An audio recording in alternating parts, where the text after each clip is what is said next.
ಎಷ್ಟೋ ಜನಕ್ಕೆ ಅದು ಕೆಲಸ. ನನ್ನ ಜೊತೆ ಓದ್ದವ್ರಿಗೇನೆ ಎಷ್ಟೋ ಜನ ನಿರುದ್ಯೋಗಿಗಳಿಗೆ ಹಂಗೆ ಇದ್ರು. ಅವ್ರಿಗೆಲ್ಲ ಕಂಪೇರ್ ಮಾಡ್ಕೊಂಡು ನಾನು ನಂಗಾರು ಕೆಲಸ ಸಿಕ್ಕಿದೆ, ಅವ್ರಿಗೆ ಅದು ಸಿಕ್ಕಿಲ್ವಲ್ಲ ಅಂತ ಇರ್ತಿದ್ದೆ. ನಾನು ಸ್ವಲ್ಪ ಅಲ್ಪ ತೃಪ್ತಳು. ಮೇಡಮ್, ಈ ಅಲ್ಪ ತೃಪ್ತಿಗೆ ಸ್ಫೂರ್ತಿ ಯಾರು? ಯಾರು ಅಂತಿರಲ್ಲ, ಪರಿಸರಗಳು, ಪರಿಸ್ಥಿತಿಗಳು ಅವೇ ಆಗಿರ್ತವೆ. ಆಮೇಲೆ ನಮ್ಮಗಿನ್ನ ಕೆಲಸದವ್ರು ಆ ಥರದವರೆಲ್ಲ ನೋಡಿದಾಗ ಅವ್ರಿಗೆ ಇಲ್ಲದೆ ಇರೋದು ಅವ್ರಿಗೆ ನಮ್ಗೆ ಇರೋಷ್ಟು ಅವ್ರಿಗಿಲ್ವಲ್ಲ ಅನ್ನೋವಂಥ ಒಂದು ಬರುತ್ತಲ್ಲ ಭಾವನೆ, ಅದು ನಮಗೆ ಸಾಕಿಷ್ಟು ಅನ್ನೋ ಥರ ಆ ಥರದ್ದು. ಆಮೇಲೆ ಒಂದು ಸತಿ ಕೆಲವು ಕೊರತೆಗಳಿರುತ್ತೆ. ಆ ಕೊರತೆಗಳನ್ನ ನಾವು ನೀಗಿಸ್ಕೊಳಕ್ಕಾಗಲ್ಲ. ಅವಾಗ ಏನ್ ಮಾಡ್ತೀವಿ, ಆ ಕೊರತೆ ಜೊತೆನೆ ಹೊಂದ್ಕೊಂಡ್ಬಿಡ್ತೀವಿ. ಆ ಹೊಂದ್ಕೊಂಡು ಹೋಗ್ತಾನೆ ಅದೇ ನಮ್ಮ ಭಾಗ, ಅಭ್ಯಾಸ ಆಗಿ ಭಾಗ ಆಗ್ಬಿಡುತ್ತೆ. ಮೇಡಮ್, ಈಗ ಹೆಣ್ಮಕ್ಳ ಮೇಲೆ ಎಷ್ಟೊಂದು ರೇಪ್ಗಳು, ಇವಾಗ ಈ ಪ್ರಜ್ವಲ್ ರೇವಣ್ಣ ಅವ್ರ ಕೇಸು, ಈ ತರ ಸುಮಾರು ಕೇಸ್ಗಳು ನಡೀತಾವೆ. ಎಲ್ಲಾ ಕೇಸ್ಗಳಲ್ಲೂ ಹೆಣ್ಮಕ್ಳಿಗೆ ನ್ಯಾಯ ಸಿಗ್ತಾ ಐತಾ? ನ್ಯಾಯ ಅಂತೂ ಸಿಗ್ತಾ ಇಲ್ಲ. ಸಿಗೋ ತರ ಹೋರಾಟ ಮಾಡ್ಬೇಕು. ಆಮೇಲೆ ಅದಕ್ಕೆ ನಾನಾ ಕಾರಣಗಳು ಇರ್ತವೆ, ಒಂದು ಕಾರಣ ಅಂತ ಇರಲ್ಲ. ಅವರೇ ಸರಿಯಾದ ಸಾಕ್ಷಿ ಒದಗಿಸಲ್ಲ, ಸರಿಯಾದ ಅಪ್ರೋಚ್ ಮಾಡಲ್ಲ, ಸರಿಯಾದ ಟೈಮಲ್ಲಿ ಕಂಪ್ಲೇಂಟ್ ಕೊಡಲ್ಲ. ಆಮೇಲೆ ಅಧಿಕಾರ ಮತ್ತು ರಾಜಕೀಯ ಇದಿರುತ್ತಲ್ಲ, ಅದೆಲ್ಲ ಅದನ್ನ ಮುಚ್ಚಾಕೋಕ್ ನೋಡ್ಕೊಂತಾರೆ. ಅಮಾಯಕರನ್ನ ಯಾರು ಸಪೋರ್ಟ್ ಇಲ್ಲದೆ ಇರೋರಿಗೆ ಶಿಕ್ಷೆ ಆಗುತ್ತೆ. ಯಾರಿಗಾರು ದೊಡ್ಡವ್ರ ಮನೆ ಇವರು ಆದ್ರು ಅಂತಂದ್ರೆ ಅವನ್ನ ರಕ್ಷಿಸ್ಕೊಳ್ಳುವಂತ ಒಂದು ಹುನ್ನಾರ ನಡೆಯುತ್ತೆ. ಅದನ್ನ ಮೀರಿ ಬೇರೆಯವರೆಲ್ಲ ಸಂತ್ರಸ್ತರಿಗೆ ಸಪೋರ್ಟ್ ಮಾಡಿದ್ರೆ ಖಂಡಿತ ನ್ಯಾಯ ಸಿಗುತ್ತೆ. ಈಗ ಪ್ರಜ್ವಲ್ ರೇವಣ್ಣ ಅವ್ರ ಕೇಸಲ್ಲಿ ಸಂತ್ರಸ್ತರು ಯಾರು ಕೊಟ್ಟಿಲ್ಲ ಕಂಪ್ಲೇಂಟ್. ಈಗ ಇವರು ಮತ್ತೆ ಹಣವಂತರೇನೆ. ಈಗ ಅವ್ರ ಕೇಸಲ್ಲೂ ಇದೆ, ಹಿಂಗೆ ಆಗ್ಬೋದಲ್ವಾ? ಮುಚ್ಚಾಕ್ ಬಿಡ್ಬೋದಲ್ವಾ? ಹಂಗೆ ಬಿಟ್ರೆ ಮುಚ್ಚಾಕ್ತಾರೇನೋ. ಆದ್ರೆ ಇವತ್ತು ಇಡೀ ನಮ್ಮ ರಾಜ್ಯದ ಜನತೆ ಅವ್ರ ಜೊತೆ ನಿಂತಿದೆ, ಸಂತ್ರಸ್ತರ ಜೊತೆ ನಿಂತಿದೆ. ಇದು ತುಂಬಾ ಅನ್ಯಾಯ. ಇದೊಂಥರ ಲೈಂಗಿಕ ಹತ್ಯಾಕಾಂಡ ಅಂತ ಕರೀತಾರೆ. ಅದು ಅಷ್ಟು ಇಷ್ಟಲ್ಲ, ಸುಮ್ಮನೆ ಅತ್ಯಾಚಾರ ಇದು ಅಂತಲ್ಲ, ಅದು ಹತ್ಯಾಕಾಂಡ. ಅದನ್ನ ಅವ್ರು ಎಷ್ಟು ಜನ ಅದ್ರೊಳಗಡೆ ಇನ್ವಾಲ್ವ್ ಆಗಿರ್ತಾರೆ. ಆ ಮಹಿಳೆಯರದು ಎಲ್ಲ ಅವರ ಘನತೆ ಗೌರವಗಳನ್ನೆಲ್ಲ ಮಣ್ಪಾಲ್ ಮಾಡ್ತಾ ಇರೋವಂಥದ್ದು, ಅದ್ರ ಫೋಟೋ ಎಲ್ಲ ತೋರಿಸಿ ಇದೆಲ್ಲ ಮಾಡೋವಂಥದ್ದು. ಇದು ಆಗ್ಬಾರ್ದು. ಇವನು ಮಾಡಿರೋ ತಪ್ಪೊಂದ್ ಕಡೆ ಆದ್ರೆ ಅವನ್ನ ಪೆನ್ ಡ್ರೈವ್ ಅಲ್ಲೆಲ್ಲ ಹಾಕಿ ಜಾಹೀರ್ ಮಾಡಿರೋವಂಥದ್ದು ಇವು ಎಲ್ಲ ಕೂಡ ತಪ್ಪು. ಅಂಥವ್ರು ಅದನ್ನ ಮಾಡಿದವ್ರಿಗೂ ಶಿಕ್ಷೆ ಆಗ್ಬೇಕು, ಇವ್ರಿಗೂ ಶಿಕ್ಷೆ ಆಗ್ಬೇಕು. ಆ ಥರ ಒಂದು ಹೋರಾಟವನ್ನ ಕಟ್ಟಬೇಕಾಗಿದೆ. ಅದು ಈಗ ಮಾಡ್ತಾ ಇದ್ದಾರೆ ಎಲ್ಲ ಮಹಿಳಾ ಸಂಘಟನೆ, ಪ್ರಗತಿಪರ ಸಂಘಟನೆ ಎಲ್ಲ, ಮಾತ್ರ ಜೀವಪರ ಆಗಿರುವಂತ ಎಲ್ಲರೂ ಕೂಡ ಅದನ್ನ ವಿರೋಧಿಸಿ ಆ ತಪ್ಪಿತಸ್ಥರನ್ನ, ಅಪರಾಧಿನ ಕರೆದು ಅವ್ರಿಗೆ ನಿಷ್ಪಕ್ಷಪಾತವಾಗಿ ವಿಚಾರಣೆ ಮಾಡಿ ಶಿಕ್ಷೆ ಕೊಡಿ ಅಂತ ಒಕ್ಕೊರ್ಲಿಂದ ಎಲ್ಲ ಕೇಳ್ತಾ ಇದ್ದಾರೆ. ಇದಕ್ಕೆ ಬೇರೆ ಸಾರ್ವಜನಿಕರು ಎಲ್ಲರೂ, ಇವತ್ತು ಎಲ್ಲರ ಮನೆಯಲ್ಲೂ ಹೆಣ್ಮಕ್ಳು ಇರ್ತಾರೆ. ಹೆಣ್ಮಕ್ಳು ಇಲ್ಲದೆ ಇರೋ ಮನೆ ಇಲ್ಲವೇ ಇಲ್ಲ. ತಾಯಿನೋ, ತಂಗಿನೋ, ಅಕ್ಕನೋ, ಅಣ್ಣನೋ, ಹೆಂಡತಿ, ಮಕ್ಕಳು ಎಷ್ಟು ಜನ ಇರ್ತಾರೆ. ಹಂಗಿದ್ದಾಗ ನಮ್ಮ ಜವಾಬ್ದಾರಿ ಏನಾಗಿರ್ಬೇಕು ಅನ್ನೋದನ್ನ ಪ್ರತಿಯೊಬ್ಬ ಪ್ರಜೆನೂ ಯೋಚನೆ ಮಾಡಬೇಕು. ಯೋಚನೆ ಮಾಡಿ ಮುಂದೆ ಆಗಬಾರ್ದು, ಅದನ್ನ ತಡಿಬೇಕು ಅಂತ ಒಕ್ಕೊರ್ಲಿನಿಂದ ಪ್ರತಿಭಟಿಸ್ಬೇಕು. ಅಲ್ಲ, ಆದ್ರೂನು ಇಲ್ಲೇನೋ ಒಂದು ಹೆಣ್ಮಕ್ಳ ಮೇಲೆ ದೌರ್ಜನ್ಯ ನಡೀತಾ ಐತೆ ಅಂದ್ರೆ ನೋಡ್ಕೊಂಡು ಹೋಗರೇ ಜಾಸ್ತಿ. ಅಯ್ಯೋ ಬಿಡಪ್ಪ, ನಮ್ಗೆ ಯಾಕೆ ಅನ್ನೋರೇ ಜಾಸ್ತಿ ಇವಾಗ. ಅಲ್ಲ, ಅದಾಗಬಾರ್ದು. ದಿನದಿಂದ ದಿನಕ್ಕೆ ಜಾಸ್ತಿ ಆಗ್ತಾವೆ ಇಂತ ಕೇಸ್ಗಳು, ಬಿಟ್ರೆ ಕಡಿಮೆ ಅಂತೂ ಆಗ್ತಾ ಇಲ್ಲ. ಆಮೇಲೆ ಅವನು ಯಾರ ಮೇಲೆ ನಡೆದಿದೆ, ಯಾವ ಜಾತಿ ಇದು ದೊಡ್ಡ ಇವರು ಆದ್ರೆ ಅದಕ್ಕೆ ಆ ಜನಾಂಗ ಸಪೋರ್ಟ್ ನಿಂತು ಬಿಡುತ್ತೆ, ಸ್ಟ್ರೈಕ್ ಮಾಡ್ತಾರೆ. ಆ ಪಕ್ಷಕ್ಕೆ ಸಂಬಂಧಪಟ್ಟದಾದ್ರೆ ಪಕ್ಷದವರೆಲ್ಲ ನಿಂತು ಬಿಡ್ತಾರೆ. ಆದ್ರೆ ಅಮಾಯಕರು, ದಲಿತರು, ಇಂಥವ್ರು ಯಾರ್ದೋ ಒಂದು ಇದ್ರ ಮೇಲೆ ಆದ್ರೆ ಯಾರು ಸಪೋರ್ಟ್ಗೆ ಬರಲ್ಲ. ಈಗ ದಿನಕ್ಕೆ ಜಾಸ್ತಿ ಆಗ್ತಾ ಇರೋ ಟೈಮಲ್ಲಿ ನೀವು ಈಗಿನ ಮಕ್ಕಳಿಗೆ, ಅಂದ್ರೆ ಹೆಣ್ಮಕ್ಳಿಗಾಗಿರ್ಬೋದು ಗಂಡ್ ಮಕ್ಳಿಗಾಗಿರ್ಬೋದು, ಏನ್ ಹೇಳಕ್ ಇಷ್ಟಪಡ್ತೀರಾ? ಇಬ್ರು ಕೂಡ ಸಮಾಜದಲ್ಲಿ ಒಂದೇ ತರ ಅಂತ ಈಗ ವಚನಕಾರರೆಲ್ಲ ಹೇಳಿದ್ದಾರೆ. ಹೆಣ್ಣು ಇದು ಬಂದ್ರೆ ಗಂಡು ಹೆಣ್ಣು ಅಂತ ದೈಹಿಕವಾಗಿ ಅವ್ರನ್ನ ಹೆಣ್ಣು ಗಂಡು ಅಂತ ಗುರುತಿಸೋದು, ಆತ್ಮದಲ್ಲಿ ಮತ್ತೆ ಬೇರೆ ಇದ್ರಲ್ಲೆಲ್ಲ ಹಂಗೆ ತಾರತಮ್ಯ ಮಾಡಬಾರ್ದು. ಹೆಣ್ಣು ಶ್ರೇಷ್ಠ, ಗಂಡು ಶ್ರೇಷ್ಠ ಅಂತ, ಮತ್ತೆ ಹೆಂಗಸ್ರು ಇರೋದೇ ನಮ್ ಸೇವೆ ಮಾಡಕ್ಕೆ, ನಮ್ಗೆ ಇದು ಭೋಗ ವಸ್ತು ಅಂತ ಒಂದು ಕಾನ್ಸೆಪ್ಟ್ ಬಂದ್ಬಿಟ್ಟಿದೆ. ಅದು ಮನಸ್ಥಿತಿ ಹೋಗ್ಬೇಕದು. ಅದು ಹೋಗಕ್ಕೆ ಏನ್ ಮಾಡ್ಬೇಕು ಅಂದ್ರೆ ಪ್ರತಿಯೊಂದು ಮನೆಯಲ್ಲೂ ಮಕ್ಕಳನ್ನ, ಹೆಣ್ಮಕ್ಳನ್ನಾಗ್ಲಿ ಗಂಡು ಮಕ್ಳನ್ನಾಗ್ಲಿ ಸಮಾನವಾಗಿ ಬೆಳೆಸ್ಬೇಕು.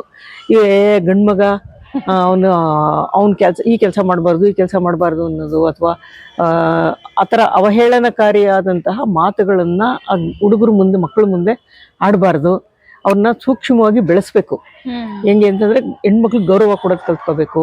ಅವರು ನಮಗೆ ಮನುಷ್ಯರು ಅಂತ ಆ ಥರದ್ದೊಂದು ಕಲ್ಚರ್ ಬೆಳೆಸ್ತಾ ಬಂದ್ರೆ ಅವ್ರಿಗೆ ಹೆಣ್ಮಕ್ಳು ಕಂಡ್ರೆ ಒಂಥರ ಇದಿರುತ್ತೆ, ರೆಸ್ಪೆಕ್ಟ್ ಇರುತ್ತೆ.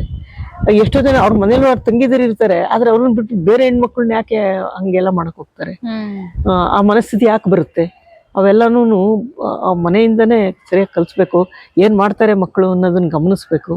ಆಮೇಲೆ ಹೆಣ್ಮಕ್ಳುಗಳಿಗೂ ಕರೆಕ್ಟಾಗಿ ಹೇಳ್ಬೇಕು. ಇವತ್ತು ಹೇಳ್ತಾರೆ ಜವಾಬ್ದಾರಿ, ಈಗ ನಾವೇ ಕರೆಕ್ಟ್ ಸೈಡಲ್ಲಿ ಹೋಗ್ತಾ ಇದ್ರು ನಾವು ರೂಲ್ಸ್ ಪ್ರಕಾರ ನಾವು ವೆಹಿಕಲ್ ಇಟ್ಕೊಳ್ಳಿ, ನಾವು ಸರಿಯಾಗಿ ಹೋಗ್ತಾ ಇದೀವಿ ಇಂದಾಗ ಎದುರುಗಡೆನೆ ಒಬ್ಬ ಬಂದ್ರೆ ಇಲ್ಲ ನಾನು ಸರಿಯಾಗಿ ಹೋಗ್ತಿದ್ದೀನಿ ಅಂತ ಹೋಗಕ್ಕಾಗಲ್ಲ, ಪಕ್ಕಕ್ಕೆ ಹೋಗ್ಲೇಬೇಕಾಗುತ್ತೆ. ಅಂತ ಒಂದು ಇದ್ರೊಳಗಡೆ ಯಾರು ಕೂಡ ಅಂತ ಇದಕ್ಕೆ ಮೋಸ ಹೋಗ್ಬಾರ್ದು, ಭ್ರಮೆ ಬೀಳ್ಬಾರ್ದು. ಆಮೇಲೆ ಸಿನಿಮಾ ಇವೆಲ್ಲ ನೋಡಿ ಲವ್ ಮಾಡೋದು, ಪ್ರೀತಿ ಪ್ರೇಮ ಅಂತ ಅದ್ರದ್ದು ಅವು ಭ್ರಮೆ. ನಿಜವಾದ ಪ್ರೀತಿ ಪ್ರೇಮ ಅದ್ರದ್ದು ಮೌಲ್ಯನೇ ಬೇರೆ, ಅದ್ರ ಇದೇ ಬೇರೆ, ಆ ತಾತ್ವಿಕ ನೆಲೆಗಟ್ಟೆ ಬೇರೆ ಇರುತ್ತೆ ಅನ್ನೋದನ್ನ ಅರ್ಥ ಮಾಡ್ಕೋಬೇಕು. ಆಮೇಲೆ ಈ ಓದೋ ವಯಸ್ಸಲ್ಲಿ ಇರ್ತಾವಲ್ಲ ಅವಕ್ಕೆಲ್ಲ ತಾರ್ಕಿಕವಾದ ಇದೇ ಇರಲ್ಲ, ಸುಮ್ಮನೆ ಅಟ್ರಾಕ್ಷನ್ ಅಷ್ಟೇ, ಬಾಹ್ಯ ಆಕರ್ಷಣೆಗೆ ಒಳಗಾಗಿ ಅವರು ಇದಾಗೋದು. ಹಂಗಾಗಿನೇ ಇವತ್ತು ಇಂಥವೆಲ್ಲ ಆಗ್ತಾ ಇರೋದು. ಅದರ ವಾಸ್ತವ ಸತ್ಯನ ಸ್ಥಿತಿನ ಅವ್ರಿಗೆ ಮನವರಿಕೆ ಮಾಡ್ತಾ ಇರಬೇಕು. ಆಮೇಲೆ ಶಿಕ್ಷಣದಲ್ಲಿ ಶಿಕ್ಷಕರು ಮುಖ್ಯ ಪಾತ್ರ ವಹಿಸಿದ್ರೆ ಅರ್ಧ ಕಡಿಮೆ ಮಾಡ್ಬೋದು ಅಂತ ಅವ್ರಿಗೆ ಟೈಮ್ ಸಿಕ್ಕಿದಾಗ. ಯಾಕಂದ್ರೆ ಜಾಸ್ತಿ ಹೊತ್ತು ಮಕ್ಕಳು ಅವ್ರ ಕೈಲೇ ಇರೋದು. ಅವ್ರಿಗೆ ಸಿಕ್ಕಿದಾಗ ಹೇಳ್ತಾ ಇರ್ಬೇಕು ಹೆಂಗಿರ್ಬೇಕು, ಏನ್ ಮಾಡ್ಬೇಕು, ಹೇಗೆ ನಮ್ಮ ಸಮಾಜ ಹಿಂಗೆಲ್ಲ ಇರುತ್ತೆ ಅನ್ನೋದನ್ನ ಅರಿವು ಮಾಡ್ತಾ ಮಾಡ್ತಾ ಅರ್ಥ ಮಾಡಿಸ್ತಾ ಇದ್ರೆ ಎಷ್ಟೋ ಜನ ಬದಲಾವಣೆ ಆಗ್ತಾರೆ. ಅಲ್ಲ, ಈಗ ಎಲ್ಲರ ಕೈಲೂ ಮೊಬೈಲೇ ಇದ್ದಾಗ ಟೀಚರ್ಗಳ ಮಾತಾಗಿರ್ಬೋದು, ಅಪ್ಪ ಅಮ್ಮನ ಮಾತಾಗಿರ್ಬೋದು, ಯಾರು ಕೇಳ್ತಾರೆ? ಅದಕ್ಕೆ ಕಂಟ್ರೋಲ್ ಮಾಡ್ಬೇಕು. ಅವು ಅನಗತ್ಯವಾಗಿರುವಂತ ಇವು ಎಲ್ಲ ಬರ್ದಂಗೆ ಇವೆಲ್ಲ ಕ್ರಮ ತಗೋಬೇಕು. ಆದ್ರೆ ಯಾರು ತಗೊಳ್ಳಲ್ಲ. ಸಾಕ್ಷರತೆ ಒಂದು ನಿಮ್ಮ ಹೋರಾಟದ ಭಾಗನೇ ಆಗಿತ್ತು ಅನ್ಸುತ್ತೆ, ಅದ್ರ ಬಗ್ಗೆ ಒಂಚೂರು ಹೇಳ್ರಿ. ಅದು ನನ್ನ ಹೋರಾಟದಕ್ಕಿಂತ ನನ್ಗೆ ಒಂದು ಹೋರಾಟಕ್ಕೆ ಮನೋಭಾವಕ್ಕೆ ಪುಷ್ಟಿ ಕೊಡ್ತು ಅಂತ ಹೇಳ್ಬೋದು. ತುಂಬಾ ಅನುಭವ ಕಲಿಸ್ತದು ಅದು. ಇಡೀ ಜಿಲ್ಲೆನಲ್ಲಿ ಮತ್ತೆ ಕೆಲವು ಸತಿ ರಾಜ್ಯ ಮಟ್ಟದಲ್ಲೂ ಎಲ್ಲ ಓಡಾಡಿ ನೋಡಿ, ಆ ಜನದ ಜೊತೆ ಹೋಗಿ ಅಲ್ಲಿ ಕೆಲಸ ಮಾಡಿ, ಅಲ್ಲಿ ಸಾವಿರಾರು ಜನ ಇದು ಏನು ಸ್ವಯಂ ಸೇವಕರು, ಟ್ರೈನರ್ಸು ಎಲ್ಲರ ಜೊತೆ ಒಡನಾಟ, ಮತ್ತೆ ಅಲ್ಲೆಲ್ಲ ಓಡಾಡಿದ್ದು, ಒಳ್ಳೊಳ್ಳಿನೂ ಹೋಗಿದ್ದು, ಅವೆಲ್ಲವೂ ಕೂಡ ಒಂದು ನಮ್ಗೆ ಅನುಭವವನ್ನ ಗಟ್ಟಿಗೊಳಿಸ್ತು. ಅದರಿಂದ ನಮ್ಗೆ ಸಾಹಿತ್ಯಿಕವಾಗೋ ಅಥವಾ ಸೋಷಿಯಲ್ ಇದಕ್ಕೆ ಸಾಮಾಜಿಕವಾಗಿ ನಮ್ಗೆ ದೊಡ್ಡ ಒಂದು ಇದನ್ನ ಕೊಡ್ತು ಅಂತ, ಶಕ್ತಿಯನ್ನ, ಜ್ಞಾನವನ್ನ ಕೊಡ್ತು ಅಂತ ಹೇಳ್ಬೋದು. ಅಂದ್ರೆ ನೀವು ಇಷ್ಟೆಲ್ಲ ಸಾಕ್ಷರತೆಗೆ ಓಡಾಡಿದ್ದು ಸಾರ್ಥಕ ಅನ್ನಿಸ್ತಾ ನಿಮ್ಗೆ? ಅದು ತಲುಪ್ತಾ ಜನಗಳಿಗೆ? ತಲುಪೋಷ್ಟು ತಲುಪಿದೆ. ನಾವು ನಿರೀಕ್ಷಿಸಿದಷ್ಟು ತಲುಪಲ್ಲ. ಇವತ್ತೇನೂ ತಲುಪಲ್ಲ ನಿರೀಕ್ಷಿಸಿದಷ್ಟು. ಎಲ್ಲ ಸರ್ಕಾರ ಎಲ್ಲ ಎಷ್ಟು ವರ್ಷಗಳಿಂದ ಕೋಟ್ಯಾಂತರ ರೂಪಾಯಿ, ಸಾವಿರಾರು ಕೋಟಿ ಖರ್ಚು ಮಾಡ್ತಾ ಇದ್ರು ತಲುಪ್ತಾ ಇಲ್ವಲ್ಲ. ಹಂಗೆ ಆದ್ರೆ ಅದು ಒಂದು ಅರಿವು ಮೂಡೋಕೆ ಸಾಧ್ಯ ಆಯ್ತು. ಅವರು ಕಡೆ ಪಕ್ಷ ನಾವು ಓದ್ತಾ ಇದ್ರೆ ಅಷ್ಟೇ, ನಮ್ಮ ಮಕ್ಕಳನ್ನಾರು ಓದಿಸ್ಬೇಕು ಅನ್ನೋದು ಮಾತ್ರ 90% ಜನಕ್ಕೆ ಅರಿವು ಬಂತದ್ದು. ಹೌದು. ಬರೆಯಕ್ ಪ್ರಾರಂಭಿಸಿರೋರಿಗೆ ಯಾವ ಮಾತುಗಳನ್ನ ಹೇಳ್ತೀರಾ? ಬರಿತಾ ಹೋಗಿ ಅಂತ ಹೇಳೋದು. ಯಾಕಂದ್ರೆ ನಾವು ಸೃಜನಶೀಲ ಬರಕ್ಕೆ ಅದು ಕ್ರಿಯೇಟಿವ್ ರೈಟಿಂಗ್ ಅಂತಾರಲ್ಲ, ಅದಕ್ಕೆ ನಾವು ಯಾವ ನಿರ್ಬಂಧನೂ ಹಾಕಕ್ಕಾಗಲ್ಲ. ಆಮೇಲೆ ಹಿಂಗೆ ಬರಿಬೇಕು, ನೀವು ಪದ್ಯನೇ ಬರಿಬೇಕು ಅಥವಾ ಗದ್ಯ ಬರಿಬೇಕು, ನಾಟಕ ಬರೀರಿ, ಕಾದಂಬರಿ ಬರೀರಿ ಅಂತ ಹೇಳಕ್ಕಾಗಲ್ಲ. ಅವ್ರಿಗೆ ಯಾವ್ಯಾವ ಇದು ಬರುತ್ತೆ ಅದನ್ನ ಬರೆಯೋಕೆ ಹೋಗ್ಬೇಕು. ಆದ್ರೆ ಅದು ವಾಸ್ತವದ ನೆಲೆಯಲ್ಲಿ ಬರಿಬೇಕು. ಮತ್ತೆ ಸಮಾಜಕ್ಕೆ ಏನಾದ್ರು ಮೆಸೇಜ್ ಕೊಡ್ತೀವಲ್ಲ ಅದು, ಮತ್ತೆ ಸಾಹಿತ್ಯಿಕವಾಗೂ ಕೂಡ ಮತ್ತೆ ರೂಪಕಗಳಂತೆ ಇವು ಅವೆಲ್ಲ ಇದಾವಲ್ಲ, ಮೆಟಾಫರ್ ಇದಾಗಿ ಅವನ್ನೆಲ್ಲ ಇಟ್ಕೊಂಡು ಬರೆದ್ರೆ ಹೆಚ್ಚು ಜನಕ್ಕೆ ಇಷ್ಟ ಆಗುತ್ತೆ, ಆಕರ್ಷಕವಾಗಿರುತ್ತೆ. ಸ್ವಲ್ಪ ಆಕರ್ಷಕವಾಗಿ ಬರೀರಿ ಅಂತ ಹೇಳ್ಬೋದು. ಅಂದ್ರೆ ಪಾಪ್ಯುಲರ್ ಜನಪ್ರಿಯ ಮಾದರಿ ಇಟ್ಕೊಳ್ಬೇಕು ಅಂತಲ್ಲ. ಒಂದು ಸಾಹಿತ್ಯವನ್ನೇ ಅವರು ಗಂಭೀರವಾಗೇ ಬರೆದ್ರು ಅದಕ್ಕೊಂದು ತುಂಬಾ ಇದಾಗಿ ಮಾಡಿದ್ರೆ ಚೆನ್ನಾಗಿ ಆಕರ್ಷಕವಾಗಿರುತ್ತೆ, ತಲುಪುತ್ತೆ. ನೀವು ಕಾಲೇಜ್ಗಳಲ್ಲಿ ಯಾಕೆ ಈ ತರ ಕ್ಯಾಂಪ್ಗಳನ್ನ ಮಾಡಬಾರ್ದು ಸಾಹಿತ್ಯಕ್ಕೆ ಸಂಬಂಧಪಟ್ಟಂಗೆ? ಕಾಲೇಜಲ್ಲಿ ಅವರು ಮಾಡ್ತಿರ್ತಾರೆ, ನಮ್ದು ಅದು ದೊಡ್ಡ ಕೆಲಸ ಅಲ್ವಾ, ಅದನ್ನ ಮಾಡೋದು ಸ್ವಲ್ಪ ಕಷ್ಟ. ಚಿಕ್ಕ ಗ್ರೂಪಲ್ಲಿ ನಾವು ಮಾಡ್ತಾ ಇದೀವಿ. ಆಮೇಲೆ ಅದು ಅಗತ್ಯ ಬಿದ್ರೆ ಮಾಡ್ಬೋದು. ಅದನ್ನ ಮಾಡೋಕ್ಕಿಂತ ಬರೀ ಪರಿಷತ್ತು, ಲೆಕ್ಕಕೇರ್ ಸಂಘ ಅವೆಲ್ಲ ಇದಾವೆ, ಅವರೆಲ್ಲ ದೊಡ್ಡ ದೊಡ್ಡ ಮಟ್ಟದಲ್ಲಿ ಮಾಡ್ತಾರೆ. ಸರ್ಕಾರಿ ಶಾಲೆಗಳು ಮುಚ್ಚೆ ಹೋಗ್ತಾವೆ, ಅಂದ್ರೆ ಮುಚ್ಚುವ ಪರಿಸ್ಥಿತಿನೂ ಐತೆ, ಕೆಲವು ಶಾಲೆಗಳು ಮುಚ್ಚುತ್ತಾವೆ. ನೀವು ಕನ್ನಡ ಸಾಹಿತ್ಯ ಪರಿಷತ್ ಅಧ್ಯಕ್ಷರಾಗಿದ್ದಾಗ ಕನ್ನಡ ಶಾಲೆಗಳ ಬಗ್ಗೆ ಏನಾದ್ರು ಅವನ್ನ ಅಭಿವೃದ್ಧಿ ಮಾಡಕ್ಕೆ ಅಥವಾ ಏನು ದಾಖಲಾತಿ ಹೆಚ್ಚೋದಕ್ಕೆ ಆತರ ಕಾರ್ಯಕ್ರಮಗಳು ಏನಾದ್ರು ಮಾಡಿದ್ದ? ಮಾಡಿದ್ರೆ ನಾವು ಸಮ್ಮೇಳನಗಳು ಮತ್ತೆ ವಿಚಾರಗೋಷ್ಠಿಗಳು ಮತ್ತೆ ರಾಜ್ಯೋತ್ಸವ ಸಂದರ್ಭದಲ್ಲಿ ಕಾರ್ಯಕ್ರಮ ಮಾಡುವಾಗಲೇ ಅರಿವು ಮೂಡಿಸ್ತಾ ಇದ್ದಿದ್ದು. ಆಮೇಲೆ ಈ ಸರ್ಕಾರಕ್ಕೆಲ್ಲ ಪತ್ರ ಬರ್ದಿದ್ವಿ ಶಾಲೆಗಳನ್ನ ಮುಚ್ಚೋದಕ್ಕೆ. ಆಮೇಲೆ ಇಲ್ಲಿಂದನೇ ಮಕ್ಕಳ ಮನೆ ಅಂತ LKG UKG ಆ ಥರದ್ದನ್ನ ಅಲ್ಲಿಂದಾನೇ ಸ್ಟಾರ್ಟ್ ಮಾಡಿದ್ರೆ ಅಲ್ಲಿ ಓದ್ದವರು ಅಲ್ಲೇ 1ನೇ ಕ್ಲಾಸಿಗೆ ಸೇರ್ಕೊತಾರೆ, 2ನೇ ಕ್ಲಾಸಿಗೆ ಸೇರ್ಕೊಂಡು ಹಂಗೆ ಕಂಟಿನ್ಯೂ ಆಗಕ್ಕೆ ಸಾಧ್ಯ ಆಗುತ್ತೆ ಅಂದ್ಬಿಟ್ಟು ಅದನ್ನ ಇದು ಮಾಡಿದ್ರು. ಆಮೇಲೆ ಚಿಕ್ಕನಾಯಕನಹಳ್ಳಿಯಲ್ಲಿ ಅದನ್ನ ಪ್ರಾಕ್ಟಿಕಲ್ ಆಗಿ ಮಾಡಿದ್ರು. ಅವಾಗ ಇಂದ್ರಮ್ಮ ಅಂತ ತಾಲೂಕು ಅಧ್ಯಕ್ಷರಾಗಿದ್ರು. ಅವರು ಒಂದು 3-4 ಕಡೆ ಸ್ಪಾನ್ಸರ್, ಜನಗಳು, ಸರ್ಕಾರದ ಸಹಾಯ ಅಲ್ಲ, ಜನಗಳ ಸಹಾಯನೇ ತಗೊಂಡು ಅಂಥದ್ನೆಲ್ಲ ಮಾಡಿದ್ರು. ಚೆನ್ನಾಗಿತ್ತದು. ಮತ್ತೆ ಸ್ವಲ್ಪ ಅಂಗನವಾಡಿಗೆ ಪ್ಯಾರಲಲ್ ಅನ್ನೋದು ಒಂದು ಟೀಕೆನೂ ಬಂತದು. ಆದ್ರೂ ಅದು ಮಾಡ್ತಾ ಇತ್ತು. ಈಗ ಈ ಸರ್ಕಾರ ಈಗ ಇದು ಮಾಡ್ತಾ ಇದೆ, LKG UKG ಸರ್ಕಾರಿ ಶಾಲೆಲೇ ತರಬೇಕು ಅಂತಾನು ಮಾಡ್ತಾ ಇದ್ದಾರೆ. ಸರ್ಕಾರಿ ಆದ್ರೆ ಕನ್ನಡ ಇದು ಮಾಡೋದಕ್ಕೆ ಪರಿಷತ್ತು ಅಥವಾ ಸರ್ಕಾರ ಇನ್ಯಾವುದೋ ಏನು ಮಾಡೋಕ್ಕಾಗಲ್ಲ. ಆ ಜನ ಅವರ ಇವರು ಇವತ್ತು ಟೀಚರ್ಸೇನೆ ಅವ್ರ ಮಕ್ಕಳನ್ನ ಸರ್ಕಾರಿ ಶಾಲೆಗೆ ಸೇರ್ಸಲ್ಲ. ಅಲ್ಲಿ ಪಾಠ ಮಾಡೋರು, ಸರ್ಕಾರದ ಸಂಬಳ ತಗೊಳೋರು ಅವರೇ ಅವ್ರ ಮಕ್ಕಳನ್ನ ಸರ್ಕಾರಿ ಶಾಲೆಗೆ ಸೇರ್ಸಲ್ಲ. ಅದೇ ಇದು ಯಾವುದೇ ಒಂದು ಸಂಸ್ಥೆಗೆ, ಸಂಘಟನೆಗೆ ಜವಾಬ್ದಾರಿ ಅಲ್ಲ. ಅವರು ಜನನೂ ತಿಳ್ಕೊಳ್ಬೇಕು, ಮತ್ತೆ ಕನ್ನಡದ ಬಗ್ಗೆ ಪ್ರೀತಿ ಅಭಿಮಾನನ ಮೂಡಿಸ್ಕೊಳ್ಬೇಕು. ಅದನ್ನ ಒತ್ತಾಯದಿಂದ ತುರುಕಿ ಹೇಳಕ್ಕಾಗಲ್ಲ ಯಾರು.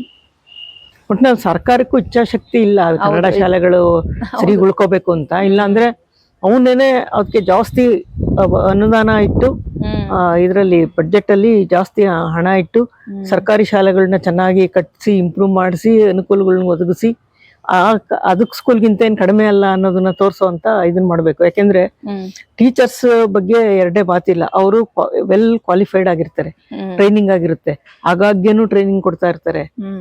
ಎಜುಕೇಶನ್ ಕ್ವಾಲಿಟಿ ಬಗ್ಗೆ ಅದನ್ನ ಹೇಳಂಗಿಲ್ಲ. ಆದ್ರೆ ಆ ಸ್ಕೂಲ್ಗಳು ನೋಡಿ ಈ ಸ್ಕೂಲ್ಗೆ ಯಾರಿಗೆ ಸೇರಿಸ್ತಾರೆ ಅಂತ ಜನ ಮಾತಾಡ್ಕೊಳ್ತಾರಲ್ಲ, ಅದಕ್ಕೆ ಅವಕಾಶ ಕೊಡಬಾರ್ದಿತ್ತು.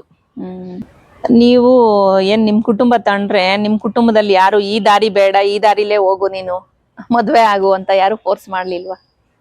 ಮೊದ್ಲೆಲ್ಲ ಮಾಡಿದ್ರು. ನಾನು ಫೋರ್ಸ್ ನನ್ನ ನಿಲುವನ್ನ ಸ್ಪಷ್ಟಪಡಿಸಿದ್ಮೇಲೆ ಸುಮ್ಮನಾದ್ರು. ಈ ದಾರಿನೇ ಆಯ್ಕೆ ಮಾಡ್ಕೊಂಡಿದ್ದಕ್ಕೆ ನಿಮ್ಗೆ ಖುಷಿ ಆಯ್ತಾ ಅಥವಾ ಬೇಜಾರಾಯ್ತಾ? ಬೇಜಾರಂತೂ ಆಗಿಲ್ಲ. ಯಾಕೆ ಅಂದ್ರೆ ನನಗೆ ಚಿಕ್ಕಂದಿಂದನೂ ಅದ್ರ ಬಗ್ಗೆ ಆಸಕ್ತಿ ಇರ್ಲಿಲ್ಲ, ಕೌಟುಂಬಿಕ ಜೀವನ. ಆಮೇಲೆ ಚಿಕ್ಕಂದಿಂದನೂ ಬೇರೆ ಕಷ್ಟಗಳು ನೋಡ್ಕೊಂಡು, ಮತ್ತೆ ನಮ್ ಕುಟುಂಬನೂ ಕೂಡ ಕಷ್ಟದಲ್ಲೇ ಬಂದಿದ್ದು. ನಮ್ ತಂದೆ ಚಿಕ್ಕಂದಲ್ಲೇನೆ ತೀರೋದ್ರು. ಅವಾಗ ಅದನ್ನೆಲ್ಲ ನೋಡಿ ಆ ಸಂಸಾರ, ಕುಟುಂಬ ಅಂದ್ರೆ ಇಷ್ಟೇ ಅನ್ನೋದೊಂದು ಬಂದ್ಬಿಡ್ತು ಒಂದು.